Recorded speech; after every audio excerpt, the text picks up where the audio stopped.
Do you want to lead a profitable advertising strategy rather than micromanage it? Do you want to take the guesswork out of PPC or expand your advertising in other countries and languages?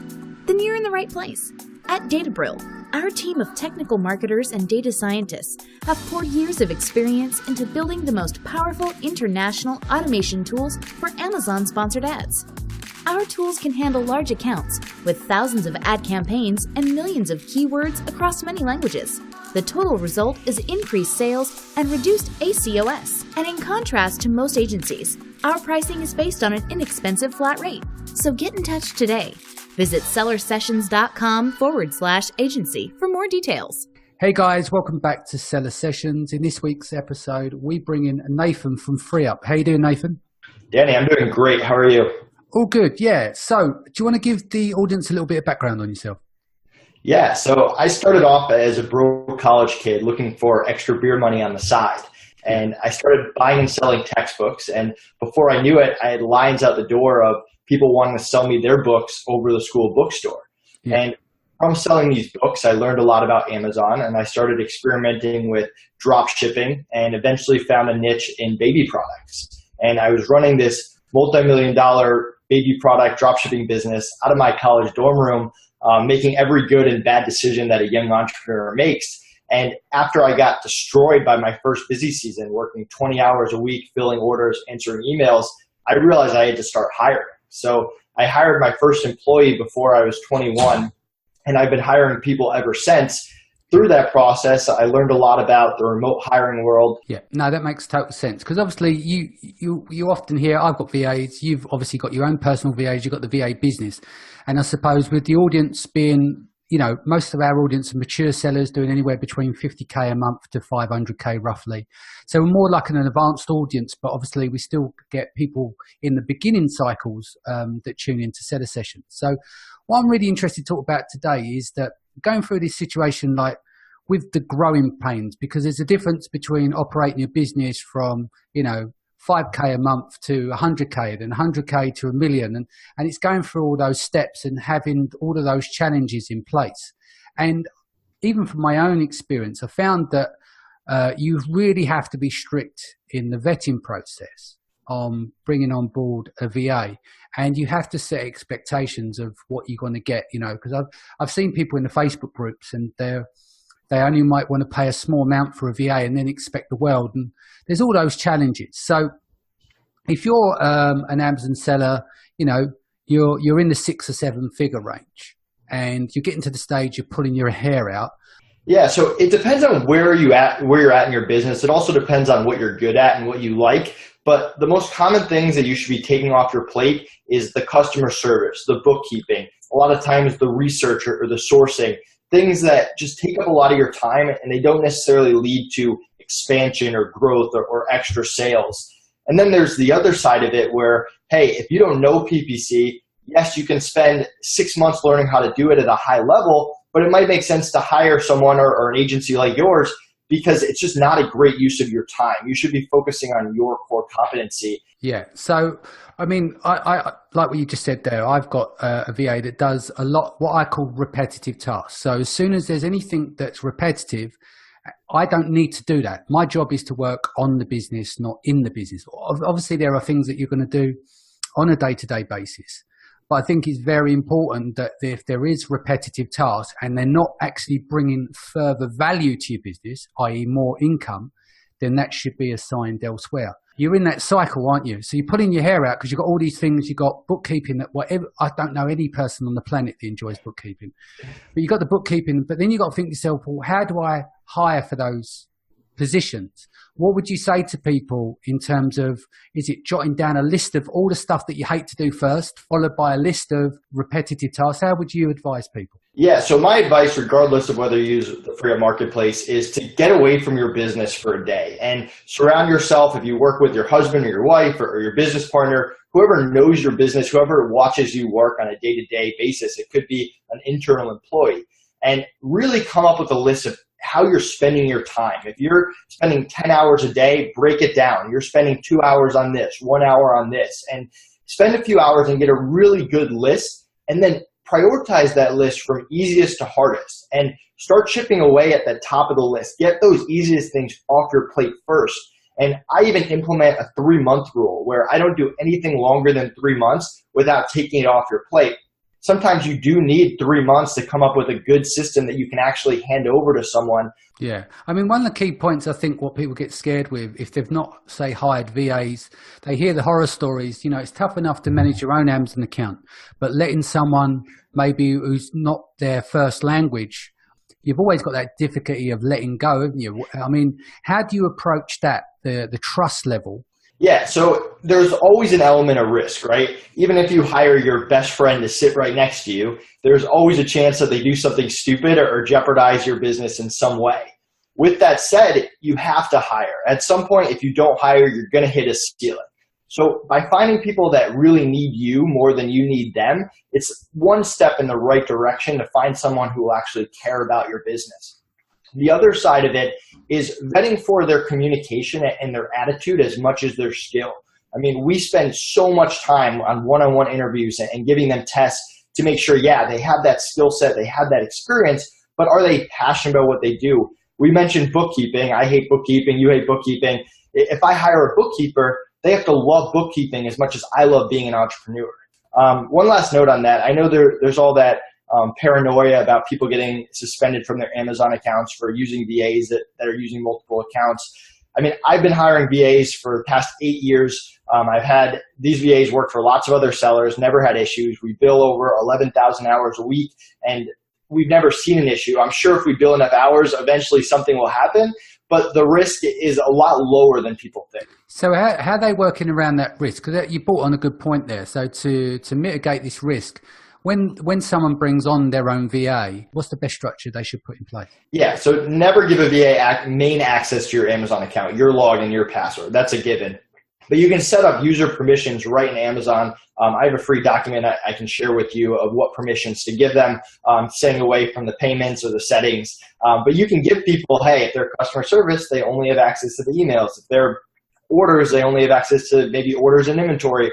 So you can really set that up. And Amazon understands that you have to hire people. They don't expect you to be a sole operation for the entire life of your business. So as long as you do that, you're in pretty good shape. We do have clients that take it to a whole other level and they hide the ISP and all that. I don't necessarily believe in it, but there are other steps you can take.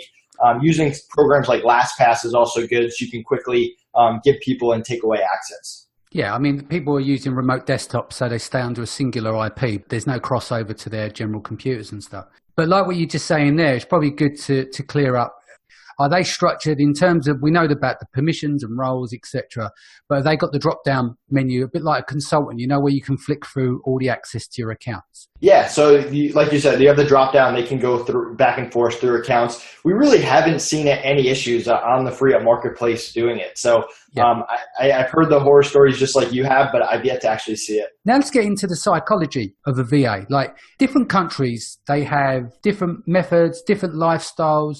You know, I know there are people that may be a bit shy, so they won't speak on in terms of communications on Skype. They would only type. So for me, that's not good enough. Maybe everything I do is face-to-face or I leave voice messages. I try not to do any emails. So if I was to employ a new VA and all they wanted to do was type, they'd end up draining me for hours on end. So how do you work around that in terms of encouragement for interviews and stuff? Yeah, so on our work request, there's a question, hey, do you require voice for that exact reason? Because we know people want that. I'm actually the opposite. I prefer to not do any Skype calls, any voice calls. I want everything to be black and white in writing, and I want them to be able to reference back to it at any point. So it's all in chat. It's all in text. If someone's misses a meeting, they can go back and see it all. It's nice and clear, and I strongly prefer that. There's no right or wrong way, but of course, I found that just by setting everything right there and giving them a chance to read it and ask questions, I mean, if you and I have a 30-minute phone call, there's going to be a sentence or two that gets lost at some point, and sometimes that's hard to backtrack. And if you do run into an issue down the line, it sometimes turns into a he said, she said, and it's a little bit tougher to resolve than if you keep it in writing. But yeah, I mean, what's key for a VA is identifying what's good for you as a business owner, because You have your own preferences. You have your own pet peeves. You have things you like, what you don't like, what's good for one client is not for another. And if you don't know what you like, if you don't know the type of people you like to work with, you're going to struggle in hiring. And I mean, an example of that is I move pretty fast. I talk pretty fast. If I surround myself with slow people, even if they're talented, that's going to be a very frustrating experience for me. But I have a lot of clients that if they work with someone that's very quick, that might be frustrating for them.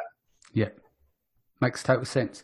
And so with other things with the VAs, like in terms of the structures of the interview process, because let's just say you go onto any of the sites or wherever channel you go down to say look for a VA off your own back, for instance, you're always going to get that stage where everyone will spam you with their CVs. Now, one of the things I tend to do is I make sure I just call it like the trip up round. So basically, I don't even look at these CVs the first time round. I as soon as that comes in, an autoresponder will send out a group of messages, and then they'd have to answer those questions. That comes back, and another set of messages goes out. And then what I do is I then pay attention after about the second or third round, because I know that they're actually paying attention. I know what they've gone in and taken time to read through and everything. So by that stage, I've filtered it down. What would you suggest to do?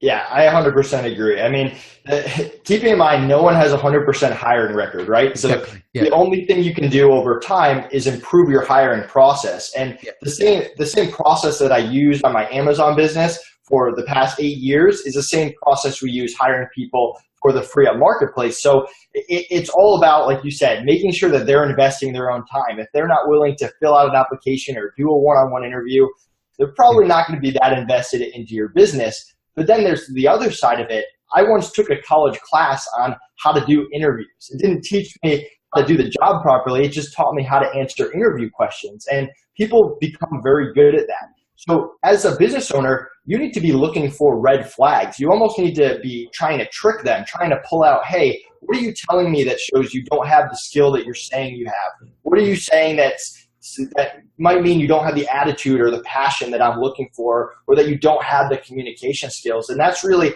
how you need to go about those last parts of the interview.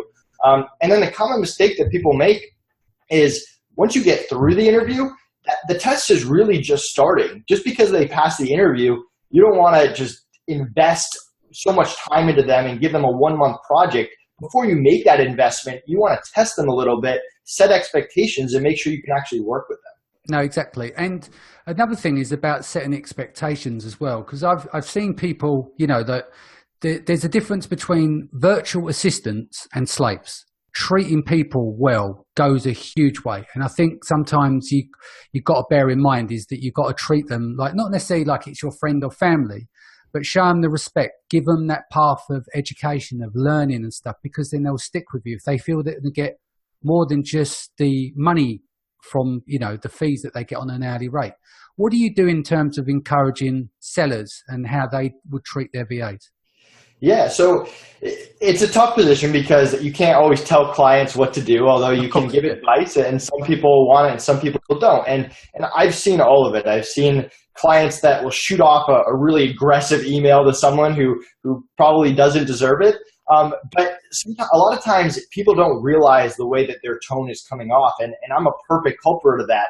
When I was first hiring VAs in the Philippines, I made this incredible hire, this girl who still works with me today. I'm the godfather of one of her kids. We have a great relationship. But after I hired her, people kept leaving on me. They were disappearing. They were quitting. I was investing time. It was a huge waste. And what I did was I asked for feedback from her. I said, why is this happening? What am I doing wrong? How can I improve? And I encourage all business owners to do this with all the people you work with, the employees, the VAs, or the contractors, whatever it is. Get feedback, because it was so helpful. She told me how, like you said, sometimes they take stuff very personally. They're very family oriented.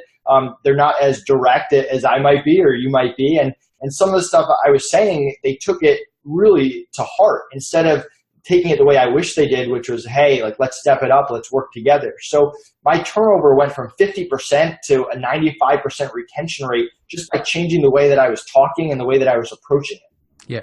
And do you think that that's a big part culturally as well? It's like you might find that in the Philippines, they're very honorable, for instance. So they might get to that stage where, You've asked them to do something. Maybe you give them product selection, but they're maybe a bit scared of making that decision because they don't want to let you down. But it may come off as that they either don't care or they're not trying. So sometimes you have to dig into that, don't you? Dig into the psyche a little bit.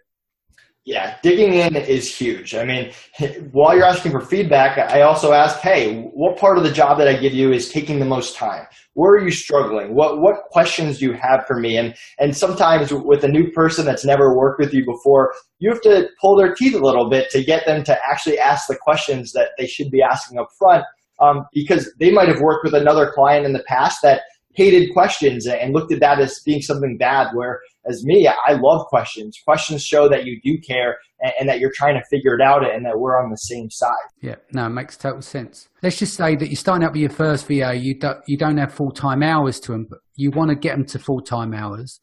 What's the best structure to start with? Is it like 16 hours, fill their day? Yeah, I mean, there's really no minimums. In the real world, in FreeUp, there's no minimums. You can hire someone from 8 to 9 a.m. just to help you get caught up every morning if you want to. Yep. Part-time, full-time.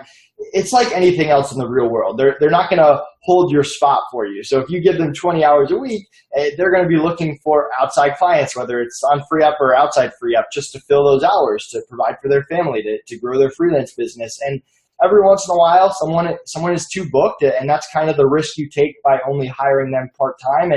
And you can almost turn that into a positive by hiring 2 part-time people instead of 1 full-time person. Diversifies you a little bit, protects you if someone quits.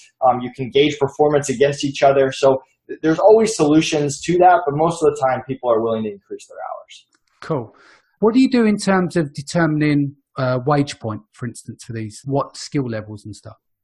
So this is how I break it down. You've got 3 levels of workers: low level, mid level, expert level. Low level people, $5 to $10 an hour, could be more or less, up to them. But these are followers. They're for clients that have their systems, have their processes in place. They might have years of experience, but the way that you do something is different than the way another client does. Then you've got the mid-level, $10 to $30 an hour, US or non-US. These people are specialists. They might do Amazon listings or graphic design or bookkeeping. You're not hiring them to teach them, but you're also not hiring them to consult with you. They're really doers. They do the same thing 8 to 10 hours a day. And then you've got the experts, that 20 and up range. And these people can come in, they can audit your business, audit parts of your business. They can execute high-level game plans, whether it's PPC or whatever. They can project manage. They can help you create systems and processes for the lower-level workers. So a lot of people, they make the mistake that they're hiring in the wrong place. They're hiring people that are too skilled to do more robotic work. They're hiring people to run something at a high level that they can't do, but they're paying them $5 an hour. And keeping in mind, freelancers set their own rate on the marketplace in real life. And a lot of times, the key is to get people at a rate they're happy with. The last thing you want to do is if someone wants $10 an hour and you offer them 8, yes, they might take it because they need a job right there. But if they feel like they're worth 10, the second they get a higher paying job, they're out the door. And that's going to be a huge waste of your money. So let's talk about, on the flip side of that, how do you keep them interested in the sense, like in terms of training, in terms of future pay rises? Is there any strategies you would say there when you're hiring? So in terms of payment, and this is more of my personal way, there's a lot of different ways to go about it. The initial people that help me grow the business, their pay goes up as the business grows. So it's directly tied to, with FreeUp, it's billed hours. With my Amazon business, it's sales. So those initial people, those core people who helped me create the system and processes, who were there since the beginning, the people that are so valuable that I don't want to lose them, I keep them around by making them very interested in the company. For other people, you'll give raises every 6 months, every year. I give a Christmas bonus, depending on how busy season goes. That's very common. I don't necessarily believe in the 13th month. Some people do that, some people don't. The other side of it, how do you keep them engaged? People care about more than money, and I think a lot of business owners don't understand that. What people want is to be part of a community. What they want is to grow and to feel like they're contributing to the business. No one wants to get an assignment and hand it back and then get another assignment without any idea how that assignment implemented the company or helped the company in any way. So the way that you do that is you keep them informed. Even if I hire a part-time graphic designer, I tell them what the goals of the company are. I tell them, hey, we had a good week last week or bad, or what are we trying to accomplish this week? What are other people working on? Here's the work that you did as it went live on our website. I keep people up to date, and that motivates them. It keeps them around, and it's the easiest thing that you can do to reduce turnover is to make people feel involved in the growth of your company. Excellent. Cool. Well, look, let's wrap that there. How can people reach you, get in contact with the marketplace, etc.? Yeah, so if you go to freeup.com with 3 E's, you can create a free account, no monthly fee, no sign-up fee, where it's in our best interest to get you people you like. My calendar is right at the top. You can book a free meeting with me. I'd love to talk to you about your business and how we can help. Excellent. Thanks again for coming in today. Guys, thanks for joining us. If this is your first time, don't forget to hit the subscribe button, and we'll see you again soon. Take care.